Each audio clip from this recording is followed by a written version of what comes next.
ఏవైతే కాంప్లికేషన్స్ ఉన్నాయో medicine free life అయితే ఫేస్ చేసాం మేడం. ఈ విధంగా చాలా హ్యాపీగా ఉన్నాము, ఎనర్జెటిక్ గా ఉన్నాము. ఎంటైర్ మా ఫ్యామిలీ అంతా న్యూట్రిషన్ అడాప్ట్ చేసుకున్నాము. చాలా మా ఫ్రెండ్స్ రిలేటివ్స్ అందరికి కూడా చెప్పడం జరుగుతుంది మేడం మా రిజల్ట్ ని. Thank you madam, thank you live wellness club system, thank you మార్కీస్ సార్ గారు, heart thank you my symbols coach. ఇద్దాము సార్.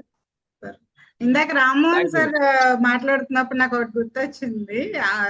షాపింగ్ మాల్ లో మీ అమ్మాయిని మీ నాన్నగారు ఏదో అన్నారు అమ్మాయి.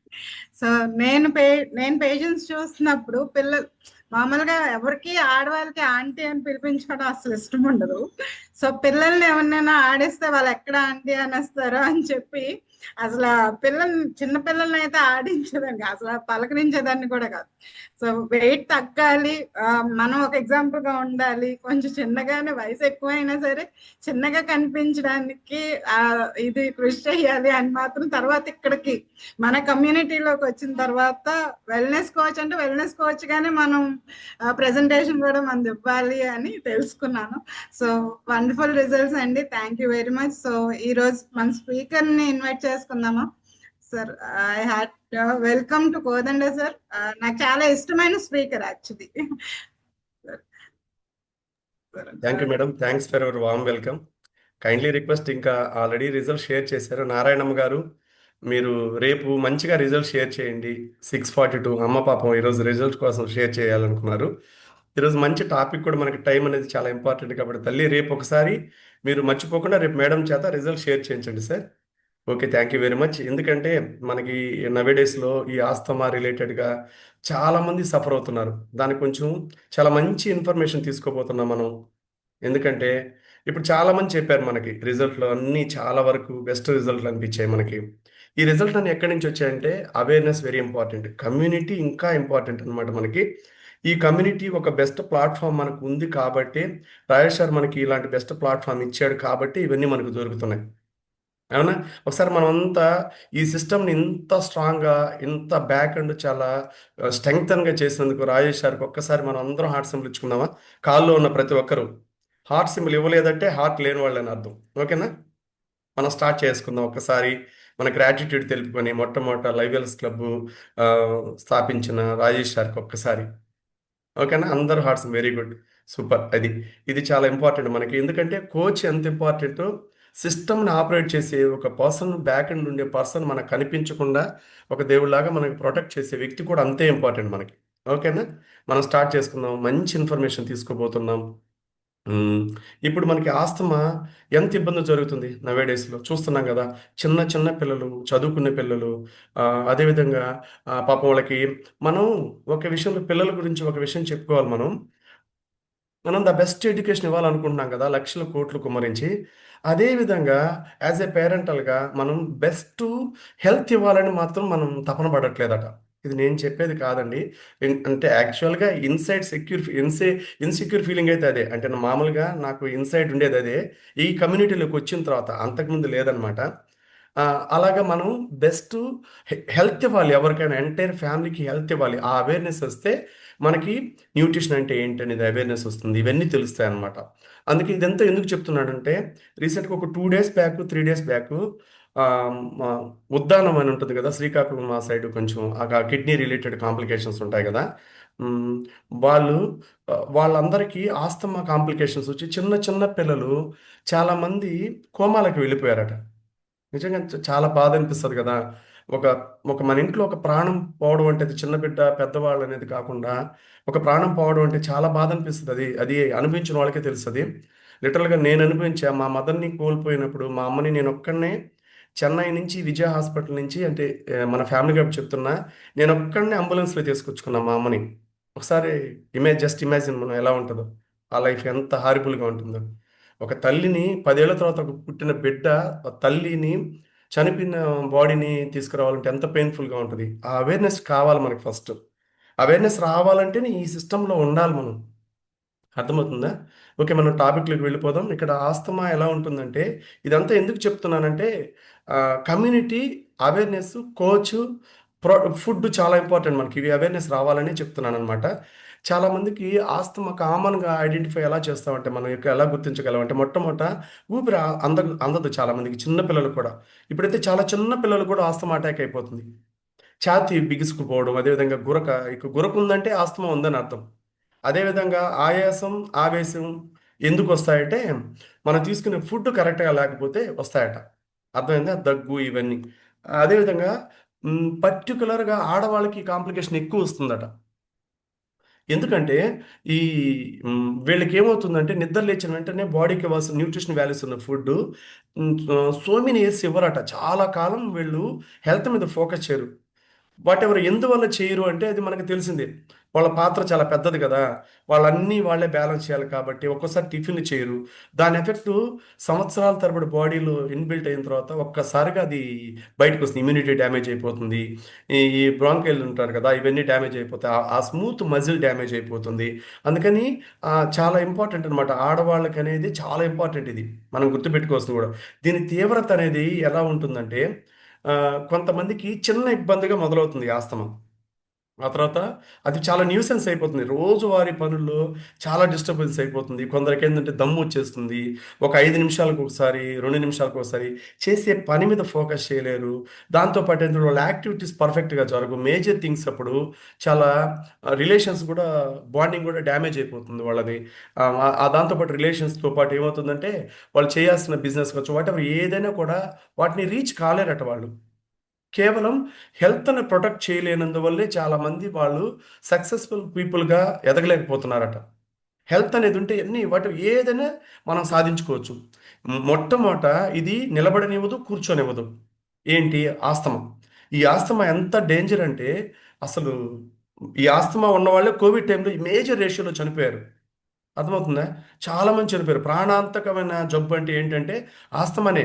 అది జస్ట్ లైక్ ఒక టైమ్ బాంబ్ ఉన్నట్టుంట ఆ బాడీలో. ఒక పెద్ద ప్రొఫెసర్ చెప్పారు. బెంగుళూరులో ఒక పెద్ద నారాయణ హృదయాలయ అని ఒక పెద్ద హాస్పిటల్‌లో మాకు ఒక డాక్టర్ గారు తెలిసినని చెప్పారు. ఆస్తమా ఈక్వల్ టు ఒక టైమ్ బాంబ్. అది ఎనీ టైమ్ పేలొచ్చు. అది మన చేతిలో ఉండదనమాట. అందుకని చాలా కేర్‌ఫుల్‌గా ఉండాలి అని చెప్తున్నారు. అదేవిధంగా ఇది ఏం జరుగుతుందంటే కాలక్రమేణా మనం ఉదయాన్నే ఎర్లీ మార్నింగ్ ఎస్పెషల్లీ ఈ సీజన్‌లో చాలా ఎక్కువ ఉంటుందనమాట. ఈ సివియారిటీ ఎక్కువ ఉంటుంది మనకి ఆస్తమా. ఇలా ఉన్నప్పుడు ఏమైతుందంటే మనం తీసుకునే ఫుడ్‌ని కరెక్ట్ చేసుకోవాలి.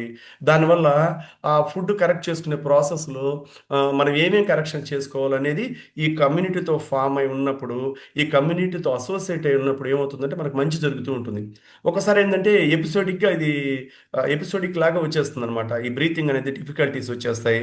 సరిగ్గా బ్రీత్ తీసుకోలేము. చిన్న పిల్లలకి ఎక్కువగా, మోడరేట్‌గా ఉన్నోళ్ళకి, ఏజ్డ్ పీపుల్‌కి అయితే చాలా ఇబ్బందనమాట. ఎక్కువగా పెద్దవాళ్ళకైతే చాలా హెల్త్ కాంప్లికేషన్స్ వస్తాయి.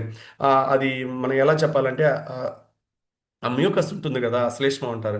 అది ఎక్కువగా హార్డ్ అయిపోవడం, థిక్‌గా రావడం, ఆ ఎయిర్ వేస్ అనేది ఆ వాయు మార్గాలు ఉంటాయి కదా! అవి మూసుకుపోవడం, ఎక్స్ట్రా మ్యూకస్ అనేది చేరినప్పుడు ఏమవుతుందంటే ఆక్సిజన్ లోపలికి వెళ్ళలేదు. ఇన్ ద మీన్‌వైల్ అక్కడి నుంచి కార్బన్ డయాక్సైడ్ బయటికి కూడా రాలేదన్నమాట. తర్వాత పిల్లి కూతలు రావడం, ఈల శబ్దాలు అలా రావడం, అదేవిధంగా కలవరింతలు సరిగా చాలా ఇబ్బంది అయిపోద్ది. ఇప్పుడు చిన్న ఎగ్జాంపుల్ చెప్పుకుందాం మనం. ఇప్పుడు మనకి కంట్లో నలక పడింది అనుకోండి, ఎలా అయిపోతుంది? కళ్ళు ఇలా ఇలా అనేస్తాం, అవునా కదా? అంటే అంటే ఫ్రాక్షన్ ఆఫ్ సెకండ్స్లో, మైక్రో సెకండ్స్లో ఒక కంట్లో చిన్న నలుసు పడితేనే మన కళ్ళు మంట వచ్చేసి మన వల్ల కాదు. సేమ్ అదే ఊపిరితిత్తులకు కూడా మనకి పడని ఫుడ్ ఏదైనా వెళ్ళినప్పుడు, మనకు పడని పుప్పుడి రేణువు అలాంటి ఏదైనా వెళ్ళినప్పుడు అవి కూడా బాగా కంట్లో నలక పడితే ఎలా అయిపోతుంది అలా అయిపోతుందట. అది అర్థమవుతుందా? అంటే లోపల అది పడనప్పుడు దాని కంట్రోల్ ఉంది. అదే ఇమ్యూనిటీ బాగుండి, పంపింగ్ బాగుండి, సాచురేషన్ బాగున్నప్పుడు వీటన్నిటిని మాట్లాడుకోవాల్సిన అవసరమే ఉండదు. అర్థమవుతుంది కదా? ఏంటంటే బేసిక్‌గా ఏమవుతుందంటే పాథోఫిజియాలజీ ఆఫ్ ఆస్తమా ఏం చెప్తుందంటే ఇక్కడ నార్మల్ లంగ్ ఇలా ఉంటుంది. చూడండి, ఇది చాలా ఇంపార్టెంట్. ఈ వేస్ ఉంటాయి కదా! నార్మల్‌గా ఆ ఎలాస్టిటీ అలాగే ఉండిపోతుంది. ఈ ద్వారాలని ఇలాగ ఉండిపోతాయి. చాలా స్పేషియస్‌గా ఒక పెద్ద డీటీసీపీ లేఅవుట్ ఉంటుంది కదా! పెద్ద రియల్ ఎస్టేట్ వాళ్ళకి ఐడియా ఉంటుంది. అంటే పెద్ద రోడ్లు 60 feet roads, 100 feet roads, 33 feet roads అలాగా చాలా పద్ధతిగా బ్రాడ్‌గా ఒక బైపాస్ లాగా ఉంటుందన్నమాట. అంటే మంచి ఎన్‌హెచ్ 45 లాగా అలాగ ఉంటాయి. కానీ ఇక్కడ చూశారు కదా నేరో రోడ్స్, మన విలేజెస్కి, చిన్న చిన్న గ్రామాలకి, కుగ్రామాలకి, తండాలకి ఎలాగుంటాయి ఇలాగ అయిపోతాయి. ఇలాగ అయిపోతున్నాయంట. అంటే ఆస్థమాటిక్ లంగ్ అనేది ఇలా తయారైపోద్ది. ఇలా తయారవుతుంది అంటే మనకి సిగ్నిఫికేషన్స్ చాలా రకాలుగా ఇస్తుంది. అర్థమవుతుందా? ఇది ఆ సిగ్నిఫికేషన్స్ ఏంటంటే దమ్ము రావడం, సమ్ టైమ్స్ దమ్ము వచ్చేయడం, ఒక్కోసారి మనకు అర్థం కాకపోవడం, తల తిరిగినట్టు ఉండడం, ఆవేశం ఎక్కువ వచ్చేస్తుంది, ఆవేశం బాగా. At the at the same time ఇంకోటి గుర్తుపెట్టుకోవాలి, లంగ్స్ సరిగా పనిచేయనప్పుడు ఫ్యాట్ ఎక్కువ ఓవర్గా డిపాజిట్ అయిపోద్ది. ఈ రెండు జరిగినప్పుడు ఆటోమేటిక్గా ఓవర్ ఒబిసిటీలోకి వెళ్ళిపోయి సెంట్రల్ ఒబిసిటీలోకి వెళ్ళిపోతారట. అర్థమవుతుందా? అంటే మెటబాలిజం కంట్రోల్లో ఉండదు, అవుట్ ఆఫ్ కంట్రోల్ అనమాట. ఈ ఊపిరితిత్తులు అనేవి, ఈ ఛాతి ఉంటుంది కదా, ఆ ఛాతికి ఇరువైపులా ఒక జత స్పాంజ్ లాగా ఉంటాయి, అంటే థొరాక్స్ అంటారు వాటిని. గాలితో నిండిన అవయవాలు ఇక్కడ చూశారు కదా, గాలిగొట్టాలాగా ఇవన్నీ చూశారు కదా, బ్రోకస్, ఇవన్నీ చూశారు కదా మీరు, రిప్ అనేవి, ఇవన్నీ కూడా ఇంటర్ రిలేటెడ్గా, ఇది సైంటిఫికల్ నేమ్స్ అనమాట. ఇది ఇది ఇవన్నీ కూడా మనకి బాగా మనకి ఉపయోగపడతాయి. ఈ గొట్టం ఉంది కదా, ఈ గొట్టం ఎప్పుడు ఎయిర్తో నిండిపోతూ ఉండాలి. ఎయిర్ అంటే ఏంటి? ఆక్సిజన్ తీసుకుంటూ మంచిని బాడీలోకి పంపించి చెడుని బయటికి పంపించేసేయాలి. ఇది ప్రాసెస్ రెగ్యులర్ వేలో జరుగుతూ ఉండాలి. ఇలా జరగనప్పుడు ఏమవుతుందంటే ఊపిరితిత్తుల పనితీరు, ఉచ్ఛ్వాస నిశ్వాసాలు జరగనప్పుడు కంప్లీట్ ఆర్గానిజమ్స్ మీద, ఆర్గాన్స్తో పాటు రక్తం డ్యామేజ్ అయిపోతుంది, రక్తం సరిగా ప్యూరిఫై కాదు, కణజాలాలు డ్యామేజ్ అయిపోతాయి, కణాలు డ్యామేజ్ అయిపోతాయి, ఆ స్వర తంతువులు అంటారు కదా, మాటలో మార్పు వచ్చేస్తుంది, మాట బొంగరపోతుంది, మాటలు సరిగా రావు. తర్వాత ఇక్కడ మనకి తెలియకున్న వోకల్ కార్డ్స్ ఉంటాయి, వోకల్ కార్డ్ డ్యామేజ్ అయిపోయి సౌండ్లో వేరియేషన్స్ వచ్చేసి అంటే ఎలా చెప్పాలంటే రకరకాలుగా అంటే వేరే డెవిల్ వాయిస్ రావడం, అలాగా కొంచెం బాగా ఇబ్బందిగా ఉంటుంది. ఒక్కోసారి స్మెల్ని కూడా మనం గుర్తుపట్టలేం. ఆ, ఆ, ఏ స్మెల్ని కూడా మనకి ఇది ఏ స్మెల్, ఇది మంచిదా చెడదా, సుగంధ ద్రవ్యాలతో ఉందా, లేకపోతే ఆల్కహాలిక్ స్మెల్, లేకపోతే పెర్ఫ్యూమ్ స్మెల్, వాట్ ఎవర్ అనేది కనుక్కోలేకపోతాం మనం. ఎక్స్టర్నల్ రెస్పిరేషన్ అనేది సరిగా లేకపోతే మనకి ఏంటంటే ఇంటర్నల్ రెస్పిరేషన్ కూడా బాగా డ్యామేజ్. ఇంటర్నల్ రెస్పిరేషన్ ఒకటి జరుగుతుంటుంది లోపల, అదేం జరుగుతుందంటే రక్తము కణజాలాలతో సహా జరుగుతూ ఉంటుంది అది ఎప్పుడు కూడా. ఇక్కడ ఎక్స్టర్నల్ రెస్పిరేషన్ అనేది ఎలా ఉంటుందంటే ఊపిరితిత్తులు రక్తంతో సహా ఊపిరితిత్తుల్ని ఎప్పుడు ఫంక్షన్ జరుగుతూ ఉండాలి, మంచి ఆక్సిజన్ అందించుకోవాలి. బయట మనకు లోపలికి ఏసీ వస్తుందంటే బయట అవుటర్ యూనిట్ ఉంటుంది కదా, అవుట్డోర్ యూనిట్ క్లీన్ చేసుకుంటేనే మంచిగా మనకి తేమ వస్తుంది. కానీ ఇప్పుడున్న సీజన్లో, ఈ సీజన్ కాస్త మనం చాలా డెలికేట్గా చూసుకోవాలట మనం, ఎందుకంటే రెస్పిరేషన్ సరిగా రాదు ఈ టైంలో, శాచురేషన్ తగ్గిపోతుంది మనకి, అంటే ఆక్సిజన్ లెవెల్స్ సరిగా అందవు. ఒకవేళ అందిన కార్బన్ డైఆక్సైడ్ అనేది బయటికి వెళ్ళట్లేదట, ఫ్యాట్ డిపాజిట్ అయిపోయినందువల్ల. ఇదంతా ఒకదానికి ఇంటర్ రిలేటెడ్గా ఇది సపోర్ట్ అవుతుంది. ఇక్కడ చూశారు కదా, ఇవి ఆక్సిజన్తో కూడుకున్న అవి ఉంటాయి కదా, మాలిక్యూల్స్ అంటారు కదా, అవి చాలా తక్కువ పర్సంటేజ్ నుండి వెళ్తాయట. అలా కాకుండా శ్వాస తీసుకునేటప్పుడు ఇక్కడ చూశారు కదా, వాటర్ మనం తీసుకుంటాము, CO2, ఇవన్నీ కూడా ప్రాపర్ వేలో ఈ కరెక్ట్గా రావాలట. ఇవి రానప్పుడు చాలా నష్టాలు జరుగుతాయి మనకి తెలియకుండానే, మన బాడీకి తెలియకుండానే.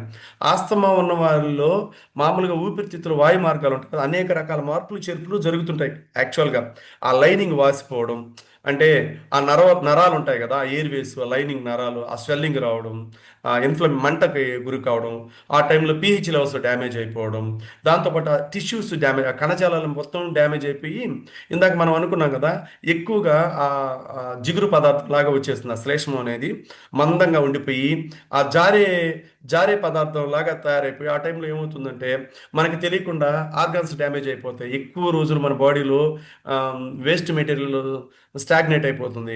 దానివల్ల ఆ వాయు మార్గాల చుట్టూ అది గట్టిగా పేరుకుపోయినందువల్ల ఆ ద్వారాలు మూసుకుపోతాయి. ఇక్కడ చూశారు కదా, ఎయిర్ పాస్వే అనేది యాక్చువల్గా ఇన్నర్ లేయర్ ఇలా ఉండాలి. ఈ కర్సర్ పెట్టాను కదా, సమ్ టైమ్స్ ఏమైపోతుంది ఇక్కడ గమనించండి, బాగా గమనించండి. ఇక్కడ వాయు మార్గం అంటాం కదా, ఇది చూడండి ఏమైపోయింది ఇక్కడ బాగా గమనిస్తే, ఎయిర్వే అనేది స్పాజం అయిపోయింది. ఇక్కడ చూశారు కదా, అంటే ఏమవుతుంది, దుస్సంకోచం అంటారు కదా మన తెలుగులో ఏదో అంటారు దాన్ని, అదే సేమ్ అనుకుంటా. ఆ తర్వాత ఇక్కడ చూడండి, ఆ, అక్కడ మన వాపు వచ్చేసింది, బాగా మధ్యపొర వాచిపోయింది. ఇలాగ ఏమవుతుందంటే ఎప్పుడు కూడా దీన్ని ఇలాగ ఉండాలి, ఇన్నర్ లేయర్ అనేది ఇలాగ ఉండే, ఎయిర్ పాస్వేస్ అనేది, ప్యాసేజ్ వే అనేది ఇలాగ ఉండాలన్నమాట. అలా పోయేది అనేది మనకు ఎలా తెలుస్తుందంటే కొన్ని రకాల టెస్ట్లు ఉంటాయి. PFT అంటారు, మామూలుగా పల్మనరీ ఫంక్షన్ టెస్ట్ అనేది ఒకటి ఉంటుంది. ఆ తర్వాత COPD అని ఉంటుంది అనమాట, అంటే క్రానిక్ అబ్స్ట్రక్టివ్ పల్మనరీ డిసీజెస్ అని వస్తున్నాయి. ఇవి డ్యామేజ్ అయిపోతే వచ్చేస్తాయి అనమాట అవన్నీ ఇలాగా. అవి రావడానికి ఎక్కువగా ఇబ్బంది పెడుతూ ఉంటాయి అన్నమాట. ఆ ఎయిర్ ప్యాసేజ్ వే ఉంటుంది కదా, అది డ్యామేజ్ అయిపోవడం, అక్కడ మ్యూకస్ హార్డ్గా అయిపోవడం, దానివల్ల ఇంకా మనకి ఆ పొరలు ఆ, బాగా మూసుకుపోయినప్పుడు ఊపిరితిత్తులు ఊపిరి సరిగా ఆడనందువల్ల ముక్కులతో ఊపిరి పీల్చుకుంటారు. ఆ టైంలో ఇక్కడుండే మ్యూకస్ ఉంటుంది కదా, అది డ్యామేజ్ అయిపోయి ముక్కులు బాగా ఎండిపోవడం, ఎండిపోయిన తర్వాత అసలు ఊపిరి రాకపోవడం, బ్రెయిన్కి సరిగా ఆక్సిజన్ అందకపోవడం, ఆ టైంలో అవుట్ ఆఫ్ కంట్రోల్ అయిపోతారు అనమాట. అవుట్ ఆఫ్ కంట్రోల్ అయిపోతే అసలు మనం పాపం వాళ్ళు చెప్పలేరు మనకి. చూశారు కదా లోపల ఎలా ఉందో ఈ శ్లేష్మం అనేది, అది ఎలాగా చురుకు హార్డ్ అయిపోయింది, బాగా జిగురు పదార్థం లాగా అయిపోతుంది అనమాట. ఆ జిగురు ఆ డిస్ట్రక్షన్ వాల్ని ఏం చేస్తుందంటే పెరిగిపోతుంది, ఆ వాల్ అంతా పెరిగిపోతుంది బాగా. అంటే ఆ గోడ నాశనం చేసేస్తుంది అనమాట బాగా, అది ఆ డిస్ట్రక్ట్ చేసేస్తుంది బాగా. అదేవిధంగా ఇక్కడ చూశారు కదా, ఈ సిలియా అనేది చాలా ఇంపార్టెంట్ మనకి. ఈ సిలియా అనేది చూడండి, ఈ వాల్ ఉంటుంది కదా ఇలాగా, ఒక ప్యాక్ లాగా చేసింది, గోడ లాగా ఉంటుంది కదా, అది కూడా లాస్ చేసేస్తుంది. ఇది వెళ్ళి దాన్ని కంప్లీట్గా డ్యామేజ్ చేసేస్తుంది అనమాట. అర్థమైంది కదా. అలా ఇక్కడ చూసేసరికి ఇది నార్మల్ వాల్వ్ అనేది ఇలా ఉంటుంది. ఇక్కడ చూస్తే చూడండి, ఆస్తమా రిలేటెడ్ ఏమైపోతుంది, చాలా నేరో అయిపోతుంది. ఇంకా ఆక్సిజన్ ఎలా అందుతుంది, కార్బన్ డైఆక్సైడ్ బయటికి ఎలా వెళ్తుంది. అదేవిధంగా మనకేంటంటే సివియర్ అటాక్ ఎక్కువ వస్తుంది. ఆస్తమా ఒకసారి దాడి చేసిందంటే అది నార్మల్గా ఉన్నప్పుడే దాన్ని మనం ఐడెంటిఫై చేసి డాక్టర్ గారి దగ్గరికి వెళ్ళు, లేకపోతే మనం డైట్ అనేది కరెక్ట్గా ఫాలో అయ్యో, లేదంటే ఇలాంటి కమ్యూనిటీతో అసోసియేట్ బెస్ట్ సమతుల్య పౌష్టికాహారం తీసుకొని మనం పర్ఫెక్ట్ చేసుకోవాలి. అలా కాకుండా ఎలా పడితే అలాగ మన సొంత వైద్యం చేసుకుంటే అది పైత్యం అవుతుంది. అలా పైత్యం అయితే ఏమవుతుందంటే మనకి తెలియకుండా ఒక ఆర్గాన్ డ్యామేజ్ అయితే 10 ఆర్గాన్ డ్యామేజ్ చేసుకుంటాం మనం. ఎప్పుడు కూడా దయచేసి కైండ్లీ రిక్వెస్ట్ ఏంటంటే, నా ఫ్యామిలీ మెంబర్స్ అందరికీ కూడా మీరు సొంత ప్రయత్నాలు ఏది చేయదు, ఏది డెసిషన్ తీసుకోవాలన్నా మీ కోచ్, మనకన్నా ముందు షేక్ తాగిన వ్యక్తి, మనకన్నా ముందు కమ్యూనిటీలో ఉన్న వ్యక్తి, సీనియర్స్ సలహా తీసుకోకుండా ఏది దయచేసి మీ సొంతగా ఏది చేయొద్దు. అలాగా మీరు ఫుడ్ ఇచ్చిన తర్వాత మీరు ఆ కన్సిస్టెన్సీ ఓపెన్ అయిన తర్వాత అది నెలలు, 2 నెలలు, 3 నెలలు అలా వాడకూడదు. ఎందుకంటే దాంట్లో ఉన్న ఇంగ్రీడియంట్స్ అనేవి దానికి సర్టన్ టైం పీరియడ్ ఉంటుంది. జీరో టెంపరేచర్లో తయారవుతాయి కాబట్టి మన ఫుడ్ ఈ ఈ సర్టన్ ఇక్కడ ఈ స్లైడ్లో అది ఎందుకు చెప్తున్నానంటే దీనికి రిలేటెడ్ కాబట్టి ముందు ప్రోడక్ట్ గురించి కూడా ఇక్కడ మీకు అర్థమయ్యేలాగా చెప్తున్నాను. అలాగా మనం ఎప్పుడు కూడా ఈ పిల్లి కోతలు రావడం, ఆ బుస్సలు కొట్టినట్టు ఉండడం ఒక వ్యక్తి అలాగా వచ్చినప్పుడు అది సిమ్టమ్స్ అనేది స్టార్టింగ్ అన్నమాట. ఆ వాయు మార్గాలు ప్లగ్ చేస్తూ ఉంటుంది అది. ఆ ఊపిరితిత్తులు క్లియర్ కావడానికి ఇప్పుడు ఎప్పుడు కూడా ఉచ్ఛ్వాస నిశ్వాసాలు కరెక్ట్గా ఉంటే ఆ వాయు మార్గాలు క్లీన్ అవుతూ ఉంటాయి, అవునా కదా. ఇప్పుడు వెహికల్ ఒక మంచి రోడ్డు వేశారు, మంచి రోడ్డు, ఆ రోడ్డు మీద వెహికల్స్ అలా ఇలాగా తిరుగుతుంటేనే కదా ఆ రోడ్డు మంచిగా ఉంటుంది. అసలు ఏమి రోడ్డు మీద ఏ నడక జరగట్లేదు, ఏ వెహికల్స్ వెళ్ళట్లేదు, ఎలా అయిపోతాయి, పిచ్చి మొక్కలు వచ్చేస్తాయి, రోడ్డు పాడైపోతుంది. ఇల్లు కూడా అంతే కదా, ప్రతిరోజు క్లీన్ చేసుకుంటా నీట్గా ఉంచుకుంటేనే కదా ఇల్లు బాగుంటుంది, మంచిగా ఉంటుంది, మనకి పాజిటివ్ వైబ్స్ అనేది వస్తాయి, అవునా కదా. అదేవిధంగా అలా లేనప్పుడు ఏమైపోద్ది, మొత్తం ఆ, బూజు పట్టిపోతుంది, దుమ్ము పట్టిపోతుంది, చాలా కాంప్లికేటెడ్ అయిపోతుంది అనమాట, మనకి చాలా నష్టం అవుతుంది అనమాట. ఇవి స్టేజెస్, చాలా రకాల స్టేజెస్ ఉంటాయి. అవి ఈ ఉబసం అనేది ఏమవుతుందంటే ఆస్తమా ఒకసారి సివియారిటీ పెరిగిపోయినప్పుడు చనిపోయే ప్రమాదం కూడా ఉందట. మైల్డ్గా స్టార్ట్ అవుతుంది ఇది, ఆ ఎఫెక్ట్ మేజర్ ఆర్గాన్స్ మీద ఎఫెక్ట్ చూపిస్తుంది. ఆ, ఒకసారి డిపెండ్స్ అని, ఒక్కోసారి ఫీవర్ వస్తుంది. చాలామంది ఏం చేస్తారంటే మూర్ఛ కూడా వచ్చేస్తుందంట. ఇంటర్మీడియట్ ఫాస్టింగ్ అని చేస్తారు చాలామంది, పూజలు పునస్కారాలు ఇవి ఎక్కువగా చేస్తూ హెల్త్ని కోల్పోతారనమాట. ఈ ఇంటర్మీడియట్ ఫాస్టింగ్ చేసినప్పుడు ఏమైపోతుందంటే ఒక్కోసారి ర్యాపిడ్గా బ్లడ్ గ్లూకోజ్ లెవెల్స్ డౌన్ అయిపోతాయి, బీపీకి డౌన్ అయిపోతుంది. ఆ టైంలో పొటాషియం లెవెల్స్ కంప్లీట్గా కోల్పోయిన తర్వాత ఏమైపోతుందంటే దీనికి ఆక్సిజన్ అందదు, రెస్పిరేటరీకి ఆక్సిజన్ అందనప్పుడు ఆటోమేటిక్గా కళ్ళు తిరిగి పడిపోవడం, అన్ఫార్చునేట్లీ ఒక్కోసారి కోమాలకు కూడా వెళ్ళిపోతారు. అర్థమైందా. ఆ టైంలో మోర్చ్ వచ్చేస్తుంది, అది చాలా డేంజర్ అనమాట. ఇప్పుడు కూడా కొంచెం జాగ్రత్తగా కేర్ఫుల్గా ఉండాలి. ఎప్పుడు కూడా ఎప్పుడు ఆస్తమాని తక్కువగా తీసుకోకూడదు, తక్కువగా దాన్ని తక్కువగా తీసుకోకూడదు అనమాట. మనం ఈ లక్షణాలు వారానికి ఒకసారి రాత్రిపూట ఎక్కువ సంభవిస్తాయి. నిద్ర రాకపోవడం, ఆ, ఊపిరి ఆడకపోవడం, నైట్ అంతా పిల్లలకైతే తల్లిదండ్రులు అయితే మేల్కొని ఉండాల్సిన వాళ్ళకి సర్వీస్ ఇవ్వాల్సిన అవసరం ఎక్కువగా ఉంటుంది. పాపం వాళ్ళకి అర్థం కాదు, చిన్న బిడ్డలు, చిన్న చిన్న ఆర్గాన్స్, వాళ్ళకి ఆహారం సరిగా ఎక్కదు, కోపం, ఇరిటేషన్, పాపం ఎలా ఎక్స్ప్రెస్ చేయలేరు కదా, చెప్పలేరు కదా, నాకు ఆకలి అవుతుంది, నాకు ఇలా ఉందని చెప్పుకోలేరు ఆ పిల్లలు. పెద్దవాళ్ళు అయితే చెప్పుకోగలరు. ఇప్పుడు రీసెంట్గా స్కూల్ పిల్లలు కూడా 10th క్లాస్ చదివే పిల్లలకైతే ఆస్తమా ఎక్కువగా అటాక్ అయిపోతుందట పాపం.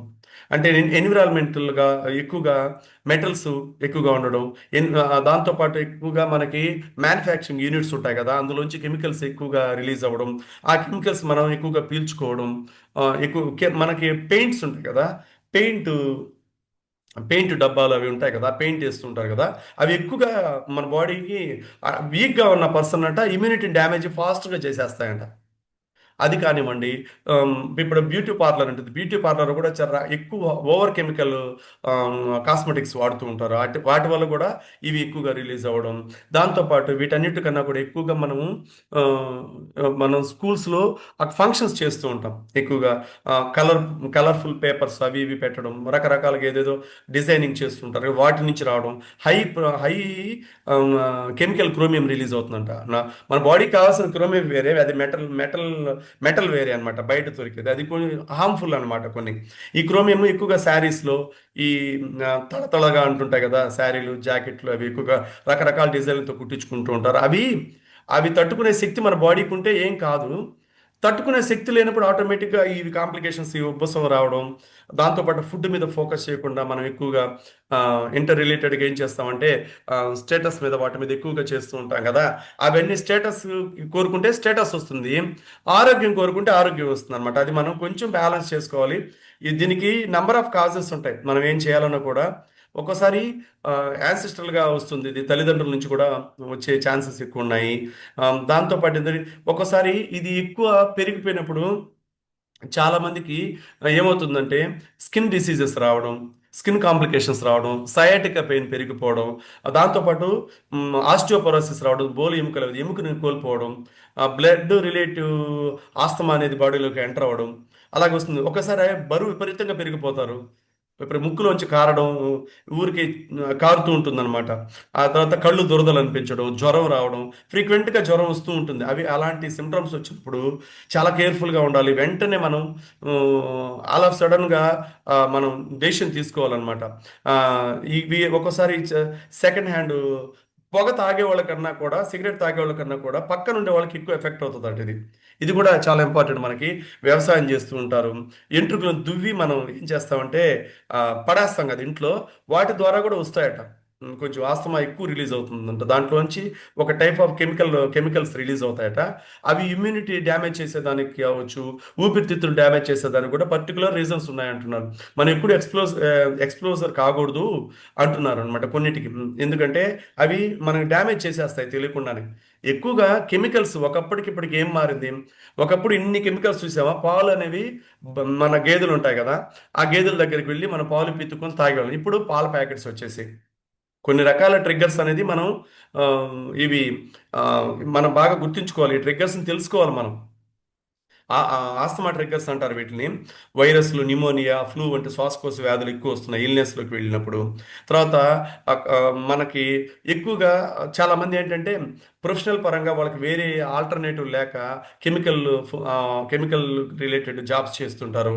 వాళ్ళకి ఎక్కువ రసాయనాలు, పొగలు రావడం, ఆ స్మెల్ రావడం ఎక్కువగా, వీటితో పాటు అలర్జీలకి జంతువులను ఎక్కువ పెంచుతుంటారు, కుక్క పిల్లల్ని ముద్దు పెట్టుకుంటూ ఉంటారు. అవన్నీ ఏంటంటే అవి యాక్చువల్గా ఏంటంటే అది మంచి పద్ధతి కాదు అంటున్నారు.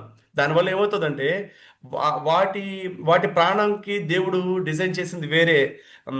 ఆ ప్రాణానికి రిలేటెడ్గా కొన్ని డిజైన్ చేశారు, ఆ వెదరు, ఆ కండిషన్స్, అది వేరే అనమాట. ఆ యాక్టివిటీస్ వేరే ఉంటాయి. వాటిని మనకి కంపేర్ చేసుకోవాలంటే అది కరెక్ట్ వే కాదు అంటున్నారు. ఆ జంతువులు చర్మం కానివ్వండి, పురుగు మందులు వాడుతూ ఉంటాం, ఆ పుప్పిడి రేణువులు కొన్ని రిలీజ్ అవుతుంటాయి, వాటి వల్ల కూడా ఎక్కువగా ఆస్తమా రిలీజ్ అయిపోతూ ఉంటుంది ఎక్కువగా మనకి. ఆ తేమ ఇప్పుడు భూమి మనకి నేచర్లో తేమ శాతం ఎక్కువ ఉంటుంది. ఈ తేమ శాతం ఎక్కువ ఉన్నప్పుడు హార్మ్ఫుల్ కెమికల్స్ కూడా అందులో ఇన్క్లూడ్ అయ్యి మనం పీల్చుకున్నప్పుడు ముక్కుల ద్వారా, కంటి ద్వారా, స్కిన్ లార్జెస్ట్ ఆర్గన్ స్కిన్ కదా, వీటి ద్వారా మన బాడీలోకి వెళ్ళినప్పుడు ఆటోమేటిక్గా మన బాడీ గుడ్ బ్యాక్టీరియా బాడీలో ఎక్కువ లేనప్పుడు రిసీవ్ చేసుకునే కెపాసిటీ కోల్పోయినప్పుడు ఎక్కువగా ఫ్లూ లాంటి వైరస్ మన బాడీలోకి అటాక్ అయిపోయి నష్టం చేస్తాయి అనమాట. సమ్ టైమ్స్ మీరు నమ్మరు, ఓవర్గా మన భావోద్వేగాలకు గురువైన, ఎక్కువగా అరిసిన, ఇమ్యూనిటీ బాడీలో లేకుండా ఓవర్ వెయిట్ ఉన్నారు, పెద్ద పెద్దగా అరిసారు అనుకోండి, ఎక్కువగా కేకలు వేయడం, షౌటింగ్ చేయడం, అలా అరిసినప్పుడు నవ్వడం, ఏడవడం అప్పుడు కూడా వచ్చేస్తుందంట. నమ్ముతారా మీరు? ఇంకొకటి అసలు మీరు నమ్మలే నిజం, అసలు నేనే నమ్మలేదు, మల్లెపూలు ఎక్కువగా వాడతాం కదా ఈ సీజన్లో. అంటే వాడొద్దని కాదండి, ఇది నేను తెలుసుకుని చెప్తున్నా. మల్లెపూలు జాస్మిన్ ఎక్కువ యూజ్ చేసినప్పుడు కూడా దాని ద్వారా కూడా మన బాడీ వీక్గా ఉన్నప్పుడు ఆ డస్ట్ మైట్స్ బాడీలోకి వెళ్ళిపోతాయట మనకి తెలియకుండా. అది కూడా అది చాలా కాంప్లికేటెడ్ అనమాట. ఎక్కువగా వేసవి దుమ్ము డేంజరే, శీతాకాల పొగమంచు డేంజరే. పొగమంచులోనే ఎక్కువ మనకి కెమికల్స్ బాడీలోకి వైరసెస్ అటాక్ అయ్యేదానికి ఛాన్సెస్ ఎందుకుంటాయి. నా కైండ్లీ రిక్వెస్ట్ ఏంటంటే ఎక్కువగా మాస్క్ ధరించడం, కొంచెం ఎక్కువగా బ్యాలెన్స్ చేసుకుంటే బెస్ట్. ఇప్పుడున్న పరిస్థితిలో ఎక్కువగా గోరువెచ్చని నీళ్ళు ఎక్కువగా తాగడం, అది మనం ప్రాక్టీస్ చేయాలి ఎక్కువగా, అది మంచిది. అదేవిధంగా ఊపిరి ఆడకుండా ఉన్నప్పుడు కొంచెం మనం ఓవర్ స్ట్రెస్ కాకుండా, ఏజ్ని బట్టి సివియారిటీ పెరుగుతూ ఉంటుంది.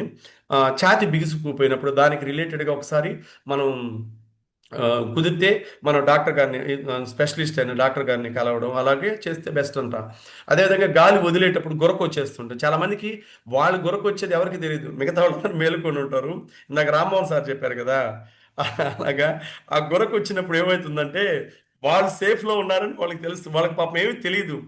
ఆ పడే వాళ్ళకి మనం టవల్ వేసుకొని వాళ్ళని నిద్రపుచ్చాలి మనం మేల్కొని. అలాంటి కండిషన్ చాలా ఇబ్బందులు ఎదురవుతుంటాయి అనమాట. ఇవన్నిటికీ మనకి అవగాహన లేనందువల్ల ఈ కాంప్లికేషన్స్ ఎక్కువ వస్తుంటాయి. జలుబు ఇవి వచ్చినప్పుడు ఆ తీవ్రత ఎక్కువగా విరిగిపోతుంది, వాయిస్ మారిపోతుంది, పెదాలు పగిలిపోతాయి. ఇవన్నీ కూడా మనం అర్థం చేసుకోవాలి. దీనికి సంరక్షణ అనేది, కేర్ అనేది ఎలా ఉండాలంటే అన్నిటికీ ఏదో ఒక వైటమిన్ మినరల్ లోపాల వల్ల అనారోగ్యాలు వస్తున్నాయి. ఇది క్లియరా కాదా? ప్రపంచం కోడై కూస్తుందా లేదా? పోషకాహార లోపం వల్లే జబ్బులు వస్తున్నాయి. వాయురహిత వ్యాయామాలు ప్రాక్టీస్ చేయాలి మనం. అంటే మనం ఏంటంటే ఎనారోబిక్ ఎక్సర్సైజెస్, అదేవిధంగా కెమికల్తో కూడుకున్న పెద్ద పెద్దవి అవి వాటిలోకి వెళ్లకుండా మనం ఫిజికల్గా మన ఇంట్లోనో లేకపోతే మంచి కండిషనల్గా ఉన్నట్టు నేచర్ రిలేటెడ్గానో అలాగే చేసుకుంటే మంచిది. దానివల్ల ఏమవుతుంది, రక్తం హిమోగ్లోబిన్ అనేది బాగా గణనీయంగా పెరుగుతుంది. శరీరంలో ట్రిగ్గర్స్ ఏమీ ఉండవు మనకి. ఆ తర్వాత మనకి బీపీలు, షుగర్లు వీటిలన్నిటి నుంచి కాపాడుకోవచ్చు. వెరీ ఇంపార్టెంట్ ఏంటంటే ప్రతిరోజు ఫిజికల్ యాక్టివిటీ వల్ల మన బాడీ చాలా అంటే చాలా ఇంప్రూవ్ అవుతుంది, రిపేర్ అవుతుంది, రికవర్ అవుతుంది, చాలా రకాలుగా మెరుగుపడుతుంది అనమాట. దాంతోపాటు ఏంటంటే ఎక్కువగా మన ఆత్మవిశ్వాసాన్ని పెంచుకోవాలట. మన మెంటర్స్ ఉంటారు కదా, మన మంచి కోరే వ్యక్తులు, టాప్ 5 పీపుల్ ఉంటారు, టాప్ 5 పీపుల్తో మనం అసోసియేట్ అవుతూ ఉండాలి. ఒకసారి మన మొబైల్ తీసుకొని ఈరోజు ఎక్కువ పీపుల్తో ఎవరితో మాట్లాడాము, వీళ్ళు పాజిటివ్ పీపులా లేకపోతే నెగిటివ్ పర్సన్స్ అనేది మనకు మనం ఐడెంటిఫికేషన్ చేసుకొని ఎక్కువగా వాళ్ళతో మింగిల్ అవ్వడం.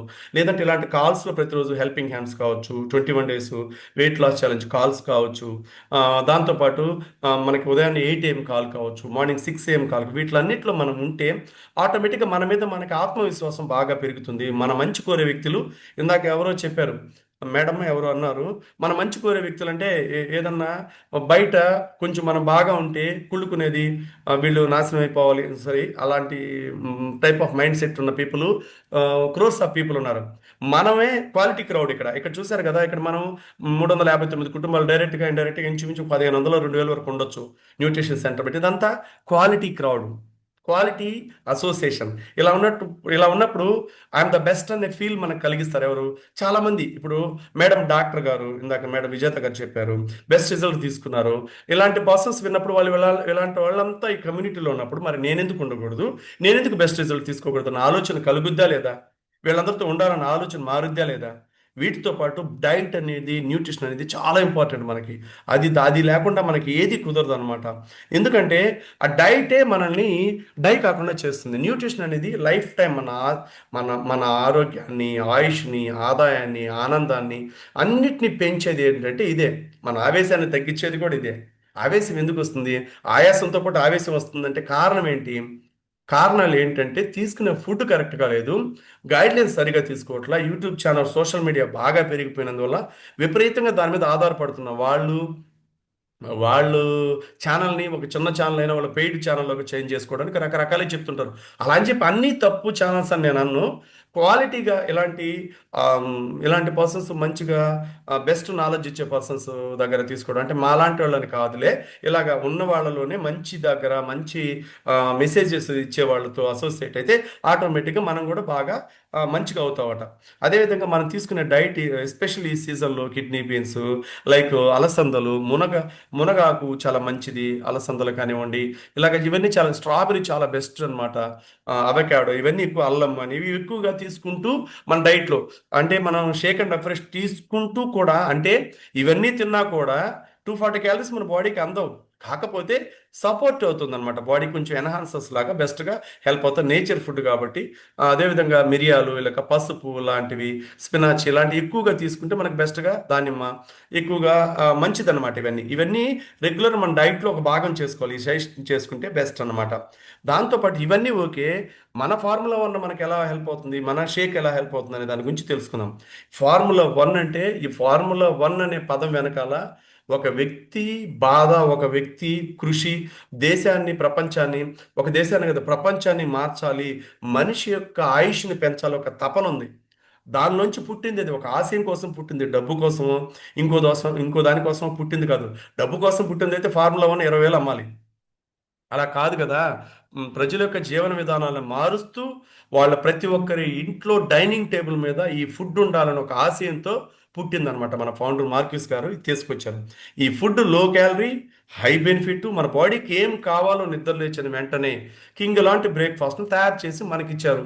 సో వాళ్ళు ఏం చేయాలో, లోపల ఏముంది అనేది సైంటిస్టులు చూసుకుంటారు. అది తిని పెడితే మనకు మంచిగా రిజల్ట్ వచ్చేది అనేది మన కళ్ళ ముందు బీ ప్రాక్టికల్గా best knowledge, number of days నుంచి, నంబర్ ఆఫ్ ఇయర్స్ నుంచి ఇండియా